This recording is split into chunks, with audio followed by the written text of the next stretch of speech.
नमस्कार, स्वागत है आप सबका दिन भर की तमाम बड़ी और अहम खबरों के साथ। मैं हूं कवींद्र। शुरुआत हेडलाइन से। नीतीश की सीएम उम्मीदवारी पर माने लालू, मुलायम ने किया ऐलान।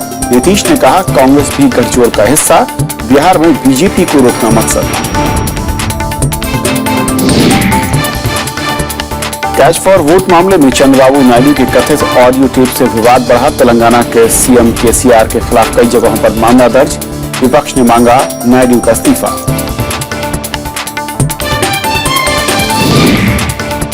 केबी चौधरी होंगे नए सीवीसी, विजय शर्मा संभालेंगे केंद्रीय सूचना आयुक्त की जिम्मेदारी। नियुक्ति को राष्ट्रपति से मिली मंजूरी। गिलगित बल्तिस्तान में बड़े पैमाने पर चुनाव का बहिष्कार, लोगों की आजादी की मांग, भारत की पाकिस्तान को अवैध कब्जा छोड़ने की नसीहत।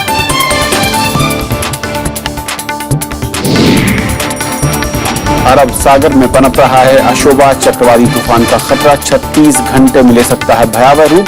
महाराष्ट्र, गोवा और गुजरात के तटीय इलाकों में भारी बारिश की आशंका।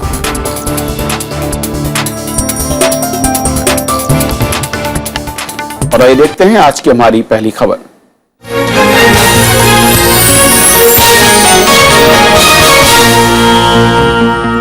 नीतीश कुमार की अगुवाई में आरजेडी और जेडीयू मिलकर बिहार में आगामी विधानसभा चुनाव लड़ेंगे। नीतीश गठबंधन के मुख्यमंत्री उम्मीदवार होंगे। आरजेडी प्रमुख लालू प्रसाद यादव की सहमति के बाद जनता परिवार के मुखिया मुलायम सिंह यादव ने आज इसका ऐलान किया। इससे पहले नीतीश ने कहा कि कांग्रेस भी इस गठबंधन का हिस्सा होगी। हालांकि आधिकारिक रूप से कांग्रेस की ओर से फिलहाल कुछ भी नहीं कहा गया। नीतीश लालू के बीच मुख्यमंत्री उम्मीदवारी को लेकर जारी तनातनी का पटाक्षेप हो गया है। दिल्ली में लालू यादव की मौजूदगी में मुलायम सिंह ने ऐलान किया कि नीतीश ही गठबंधन के नेता होंगे। लालू यादव ने बिहार में बीजेपी को सत्ता में आने से रोकने के लिए गठबंधन को समय का तकाजा करार दिया। एक होकर के रहेंगे और रहते रहे, वही लोग हम सब हैं। लेकिन मैं लालू प्रसाद जी को विशेष धन्यवाद देते हैं तो उन्होंने मुख्यमंत्री के लिए नीतीश कुमार जी का नाम पेश किया है और कहा कि हम कंपेन करेंगे और हम सांप्रदायिक शक्तियों को हराएंगे। तरह तरह की बातें मैं जानता हूं कि सांप्रदायिक ताकतें किस तरह से काम करती है। जगह जगह जो है, अब नाम लेने से नहीं, जो मीडिया में भी जो सांप्रदायिक ताकतों से प्रभावित है लोग बोलते रहते हैं। तो हम लोगों ने देखा कि नीड ऑफ द आवर है। नीतीश तो मुख्यमंत्री है, समर्थन जारी है। हालांकि मुलायम सिंह यादव और लालू यादव ने कांग्रेस और लेफ्ट को साथ लेकर चुनाव लड़ने पर स्थिति स्पष्ट नहीं की। इससे पहले पटना में नीतीश कुमार ने जरूर कहा कि कांग्रेस भी इस गठबंधन में स्वाभाविक तौर पर शामिल है। बाई इलेक्शंस हुए थे 10 स्थान पर पिछले साल, तो उसमें जेडीयू, आरजेडी और कांग्रेस के बीच में तालमेल था। इसलिए आगे के तालमेल में तो कांग्रेस पार्टी शामिल है ही। लोक जनशक्ति पार्टी के अध्यक्ष और केंद्रीय मंत्री रामविलास पासवान ने जेडीयू आरजेडी गठबंधन को अवसरवादी गठजोड़ बताया। उन्होंने दावा किया कि बिहार में एनडीए 2/3 से सरकार बनाने में कामयाब होगी। बीजेपी नेताओं का भी मानना है कि आगामी चुनाव में लालू नीतीश के मिलन का कोई खास फर्क नहीं पड़ने वाला। कुछ नहीं होने वाला है, ये नौटंकी चल रही है और उसमें ये मैं आज भी फिर भविष्यवाणी करता हूं कि ये गठबंधन क्या कहते हैं कि नहीं होगा और एनडीए वहां 2/3 बहुमत से जीत करके हम पावर में आएंगे।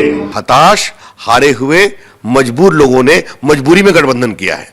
तो बिहार की जनता देखेगी वो नीतीश कुमार जो 17-18 साल से लालू जी के कुशासन का विरोध करते थे भाजपा के साथ, आज उनके साथ आकर के नया बिहार बनाएंगे। नीतीश के नाम का ऐलान करने के दौरान लालू ने अपने पार्टी नेताओं को सारे मतभेद भुलाकर जेडीयू से तालमेल कर चुनाव तैयारियों में जुटने का भी संदेश दिया। बिहार विधानसभा चुनाव के सीटों के बंटवारे का फॉर्मूला तैयार करने के लिए आरजेडी और जेडीयू के बीच 6 सदस्यीय समिति का गठन किया गया है। इसमें दोनों दलों से 3-3 सदस्य शामिल किए गए हैं। बिहार विधानसभा चुनाव के लिए आरजेडी और जेडीयू के बीच सीटों के बंटवारे की पेचीदगियां सुलझनी अभी बाकी है। लेकिन मुख्यमंत्री के उम्मीदवार के तौर पर नीतीश कुमार के नाम के ऐलान के बाद अब मुकाबला आमने सामने का है। कैमरा पर्सन सुरेश, और वरिष्ठ सहयोगी श्याम सुंदर के साथ प्रणव गोस्वामी, राज्यसभा टीवी, दिल्ली। तो बदलते समीकरणों के बीच बिहार की राजनीति और लालू और नीतीश के साथ आने का किस तरीके का असर होगा, इस समझने की कोशिश होगी। वरिष्ठ पत्रकार एन के सिंह जी हमारे साथ हैं। बहुत स्वागत सर आपका। सबसे पहले तो मैं कहूं कि तमाम दूरियां थी, विवाद दिख रहे थे, लालू ने माना भी आज प्रेस कॉन्फ्रेंस में कि कड़वा घूंट पीना पड़ रहा है एक तरीके से। इम्पैक्ट क्या देखते हैं, किस तरीके से ये जो दल हैं ये मिले हैं और इसका जो सीधा मुकाबला मैं कहूं एनडीए के साथ, वाकई क्या अब कठिन बनाता है मुकाबले को? मैं आपको कुछ आंकड़ों से, क्योंकि फैक्ट से ज्यादा सही कुछ नहीं होता है, 1 साल लग गए ये दिल से दिल मिलने में। लालू जी ने कहा कि जब दिल से दिल मिल गए तो सीटें भी हो जाएंगी। दिल मिलने में 1 साल लगते हैं, तो आप कैसे उम्मीद करते हैं कि जो ग्राउंड लेवल पे जिसकी जमीन एक कास्ट के लोगों ने दूसरे कास्ट की हड़प ली है, वो एक साथ मिल जाएंगे रातों रात? 4 महीने आपके पास टाइम है, तो बेहतर होता है कि आप ये दिल से दिल मिलाते 1 साल पहले। आपको इसमें 1 साल लग गए, लेकिन फिर भी अगर अभी भी 4 महीने में अच्छा मैसेज दे सकें तो ये बात सही है कि एक formidable opposition unity index develop करेगा। कांग्रेस साथ में होगी। कांग्रेस चूंकि नेशनल पार्टी है तो उसकी क्रेडिबिलिटी की वजह से 16.5% वहां मुसलमान है, 14% यादव है। आप देखें कि तमाम झंझावात आए, लालू यादव का वोट परसेंटेज 22.5 से लेकर 20% तक इंटैक्ट रहा, कभी नहीं कम हुआ इस पिछले लोकसभा में। और चूंकि 2010 से आप एनालाइज नहीं कर सकते, नीतीश लालू के साथ थे, नीतीश बीजेपी के साथ भी लिहाजा आप कर नहीं सकते, तो बेस आपके पास जो एनालिसिस करने का है, आप कैसे एनालाइज करेंगे, वो 2014 का रिकॉर्ड है। नीतीश को जबरदस्त नुकसान हुआ था 2014 में, करीब 8% वोट गिरे थे। तो सीधी सी बात है कि लूजर नीतीश रहे थे। लालू के पास स्ट्रॉन्ग कैडर नेटवर्क है, भले लुम्पेनाइज्ड हो लेकिन है। तो ऐसे में मैंने जब जोड़ा कि कांग्रेस, नीतीश कुमार, लालू यादव अगर एक साथ होते हैं तो करीब 43.4% वोट इनके होते हैं। जबकि बीजेपी अगर दूसरी तरफ खड़ी होती है और उसके साथ एलजेपी भी होती है, हम मांझी को भी मान लेते हैं, तो ये करीब 40% से थोड़ा कम बैठता है। तो ये 3% का गैप है। अब एमबीसीज जो 20-22% है, उसको कौन कितना खींच पाता है, इस पे ये पूरा दारोमदार रहेगा। फैक्ट ये है कि सोशल लेवल पे आपने पॉलिटिकल हैंडशेक कर लिया, 15 साल के झगड़े के बाद आपने पॉलिटिकल हैंडशेक किया है। आप कहते रहे कम्युनल फोर्सेस को दबाएंगे, ये दबाएंगे। फैक्ट ये है कि हर आदमी जानता है, लेकिन ये लॉजिक के लिए है कि हर आदमी जानता है कि सर्वाइवल की मजबूरी है जिसकी वजह से आप कर रहे हैं। लेकिन इसके बाद भी क्या आप बैकवर्ड कंसोलिडेशन का मैसेज दे पाएंगे जो 1991 में आया था? सोशल जस्टिस फोर्सेस एक साथ हुई थी। अगर देना रहता तो 1 साल पहले से ये मैसेज अगर जाता तो वाकई सोशल लेवल पे ये बन जाता। फिर भी हम देख रहे हैं कि अगर कांग्रेस इसमें जुड़ती है तो चूंकि नेशनल पार्टी और कांग्रेस की by and large image high credibility की है, वोट भले ही 8.4% मिलते हैं, बाकी पार्टी क्रेडिबिलिटी ज्यादा है उसकी कहीं ना कहीं। 8 नहीं, टोटल मिला के 30 करोड़ 30 लाख वोट मिले थे। लेकिन 8.4% वोट का मतलब यह होता है कि उस झंझावात में जब मोदी की लहर तथाकथित चल रही थी, उसमें भी अगर कांग्रेस को वोट मिल रहे हैं तो ये वोट कहीं अब कम नहीं होंगे, ये बढ़ेंगे ही। राहुल गांधी की एक्टिविटीज की वजह से बढ़ेंगे। तो मुझे लगता है करीब 11% तक इस समय कांग्रेस को वोट मिल सकते हैं। ऐसे में 11% कांग्रेस का, लालू जी का 20%, 20 पॉइंट समथिंग, और नीतीश कुमार का 16%। अगर आप ये देखेंगे तो 43.4 के आसपास होता है। तो ये एक फॉर्मिडेबल कॉम्बिनेशन बनेगा। क्रेडिबिलिटी इसलिए होगी कि मुसलमान 16.5% है बिहार में, यूपी में 18% है, बिहार में 16.5% है, यादव 14% है। तो ये 30% तो ऐसे ही हो जाते हैं। पोलराइज वोट होगा जो कि एक मुश्त में अपोजिशन यूनिटी इंडेक्स जो होगा वो काफी स्ट्रांग होगा कांग्रेस के इसमें जोड़ने के बाद। ये दोनों रहते तो उतना ना होता। लेकिन एक खतरा जो एन के सिंह साहब कहा जा रहा है कि जिस लालू के कुशासन के खिलाफ नीतीश ने मैं कहूं कि पिछला चुनाव जीता और उसके बाद वो आगे बढ़ते रहे, उन्हीं लालू के साथ जाने के बाद, और जब लालू को सजा का ऐलान भी हो चुका है कोर्ट से, उसके बाद क्या ये कहा जाए कि जो एक इमेज है उस पर नुकसान नहीं पहुंचेगा और वो वोटर फिर शिफ्ट नहीं करेगा दूसरी तरफ, दूसरे पाले की तरफ? एक तो नीतीश का वोटर जो है वो, नीतीश के पास कैडर नहीं है, नीतीश के पास स्ट्रॉन्ग कमिटमेंट के कैडर वोट नहीं है। नतीजा ये हुआ है कि बीजेपी के साथ भी जब नीतीश गए थे तो अंधे लंगड़े की जोड़ी थी। एक के पास कैडर था, नेता नहीं था, दूसरे के पास नेता था, कैडर नहीं था।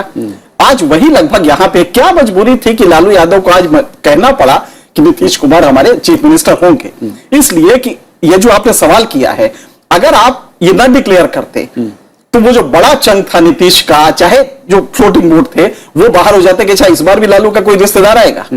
ये खतरा लालू समझ गए थे, लिहाजा उनको ये डिक्लेयर करना पड़ा कि नहीं, चीफ मिनिस्टर नीतीश कुछ भी है तो नीतीश की इमेज बहुत पॉजिटिव है, एक अच्छे एडमिनिस्ट्रेटर, एक अच्छे डेवलपर की इमेज है। तो ऐसे में आपकी मजबूरी है कि नीतीश को आप करें। नीतीश के पास वोट नहीं है, ये बात सही है, 15% वोट है और वो भी छिटकने वाले वोट हैं। लालू के पास कमिटेड 22% वोट हैं, लेकिन नीतीश चूंकि ये इमेज है आपकी, तो नीतीश उसका श्रेय लेंगे और इसीलिए जो पोल टाई अप होगा, सीटों का एडजस्टमेंट होगा, इसी बात का नीतीश खाएंगे कि भाई हमारी इमेज तो कम से कम कैश करा रहे हैं आप, तो लिहाजा आप कितनी सीटें हमें दे रहे हैं ये बताइए। तो कुल मिलाकर कहा जाए कि लड़ाई जो है रोचक होगी, जिस तरीके से अब सीधे तौर पर दो धड़े बन चुके हैं। अंकित सिंह साहब, बहुत बहुत शुक्रिया इस पूरी बातचीत के लिए आपका, धन्यवाद। और इस बीच सीपीएम ने बिहार विधानसभा चुनाव में आरजेडी जेडीयू गठबंधन में शामिल होने से साफ इनकार कर दिया है। सीपीएम महासचिव सीताराम येचुरी ने कहा कि बिहार में सभी वाम दल मिलकर चुनाव लड़ेंगे। सीपीएम ने अगले महीने केंद्र सरकार की नीतियों के खिलाफ देशव्यापी आंदोलन चलाने का ऐलान किया है।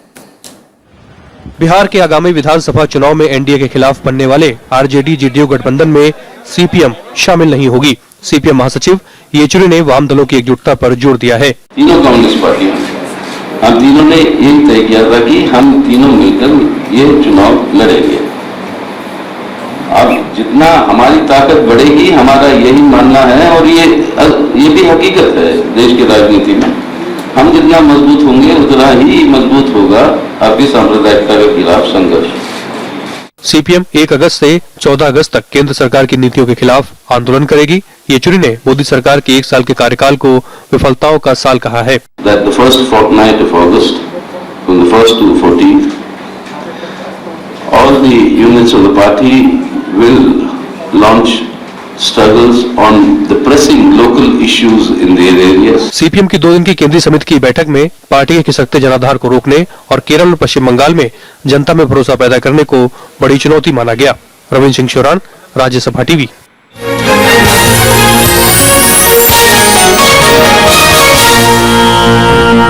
और फिलहाल एक ब्रेक उस पार दिन भर की दूसरी बड़ी खबरें।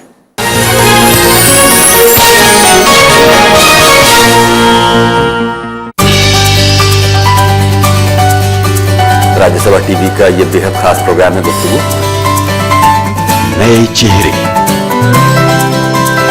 बड़े बड़े नाम। नमस्कार, मैं हूँ राकेश ओम प्रकाश मेहरा। मैं हूँ आनंद एल राय। नमस्कार, मैं हूं अनुराग बासु। मुकेश खन्ना की तरफ से प्रणाम। नमस्कार, मैं हूँ आयुष्मान खुराना। मैं हूँ दिवाकर बैनर्जी। नमस्कार, मैं हूं के मेनन। मैं हूँ राजकुमार राव। मैं हूं स्वानंद किरकिरे। मैं रशीद नाज। मैं हूँ लेख टंडन। नमस्कार, मैं हूं शेखर सुमन। मुझसे मिलिए प्रोग्राम गुफ्तगू। प्रोग्राम गुफ्तगू, देखिए मुझे गुफ्तगू। शुरू हो रहा है गुफ्तगू का नया सीजन, सिर्फ राज्यसभा टीवी पर।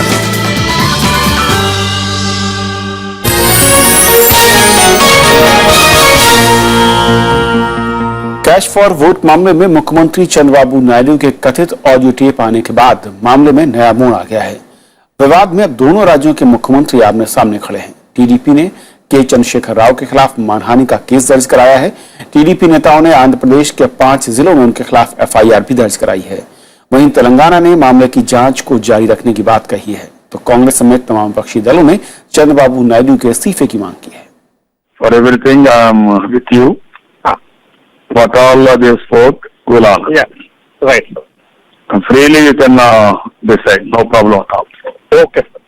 एक निजी चैनल का दावा है कि ऑडियो टेप आंध्र प्रदेश के मुख्यमंत्री चंद्रबाबू नायडू और मनोनीत विधायक एल्विस स्टीफेंसन के बीच हुई बातचीत का है, जिसमें कथित तौर पर चंद्रबाबू नायडू तेलंगाना विधान परिषद चुनाव में टीडीपी बीजेपी उम्मीदवार के पक्ष में वोट देने की बात कह रहे हैं। टीडीपी ने इस टेप को फर्जी बताते हुए तेलंगाना के सीएम के चंद्रशेखर राव के खिलाफ गैर कानूनी तरीके से फोन टैपिंग का मामला दर्ज कर लिया है।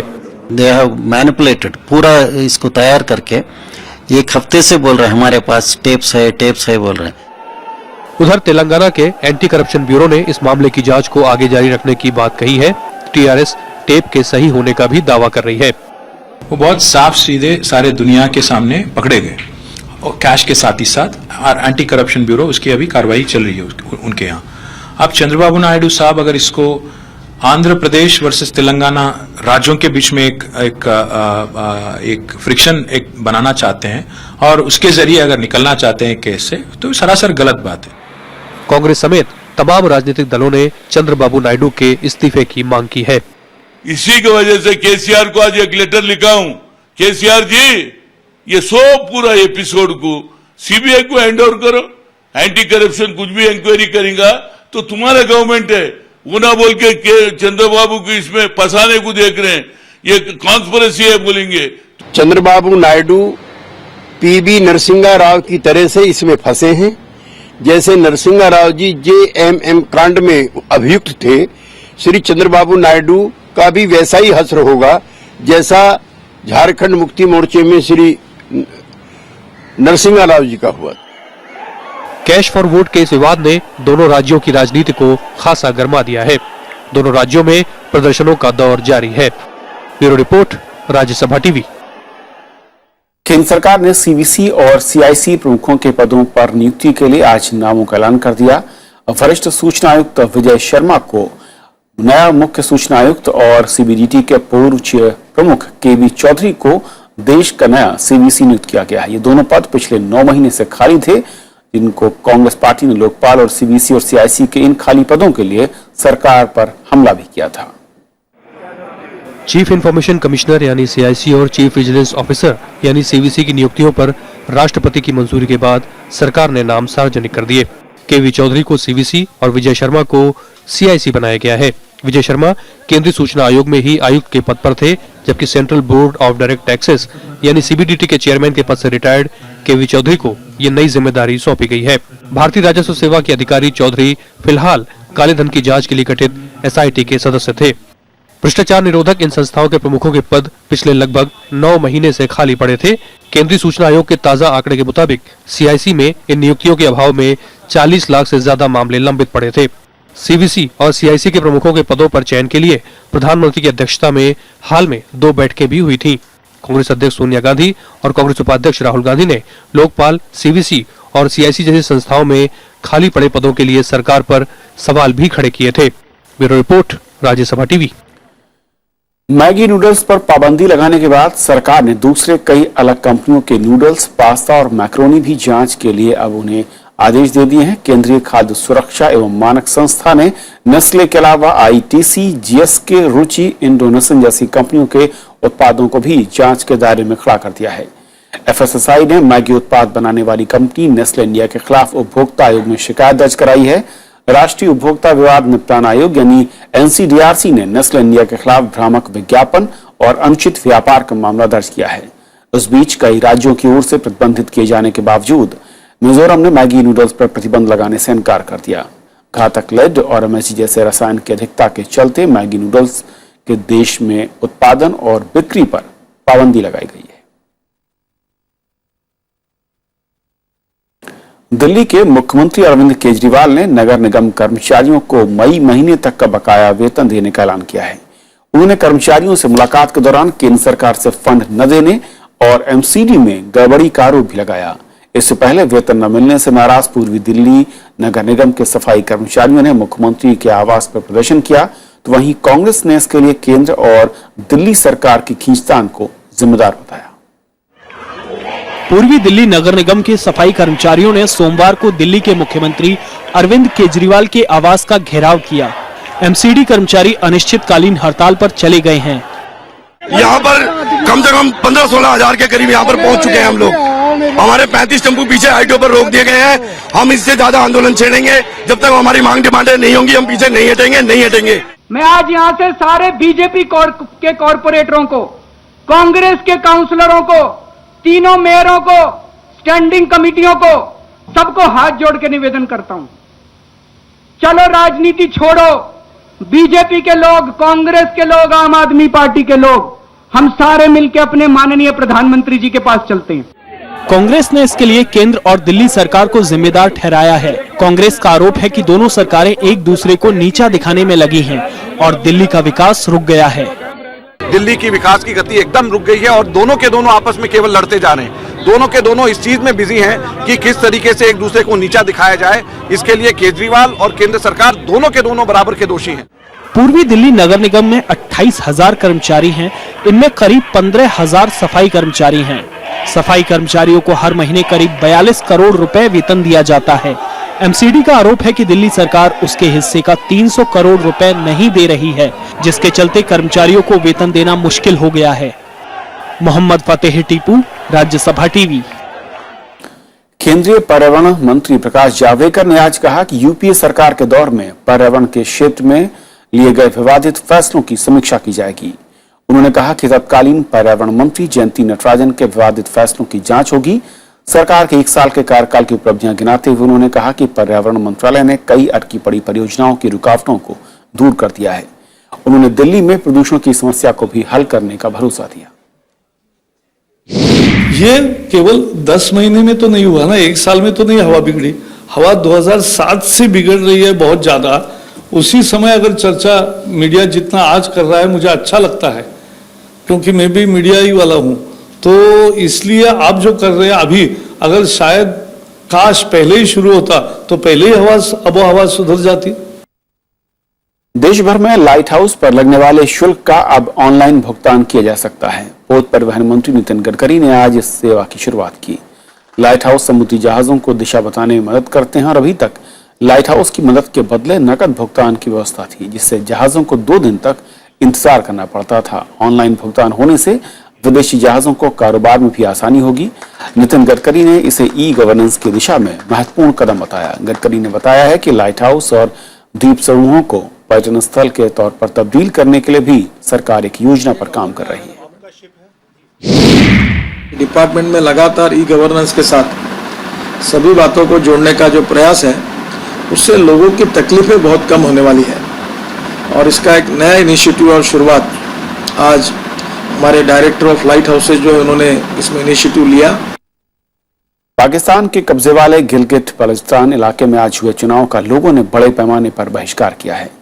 लोग मतदान की जगह पाकिस्तान से आजादी की मांग कर रहे थे। भारत ने चुनावों को पाकिस्तान का दिखावा करार दिया है और इलाके से अवैध कब्जा छोड़ने की नसीहत भी दी है। एक तरफ पाकिस्तानी सेना का जमावड़ा, दूसरी ओर लोगों का विरोध। ये तस्वीरें हैं पाकिस्तान के कब्जे वाले गिलगिट बाल्टिस्तान की, जहां सोमवार को संगीनों के साए में चुनाव कराए गए।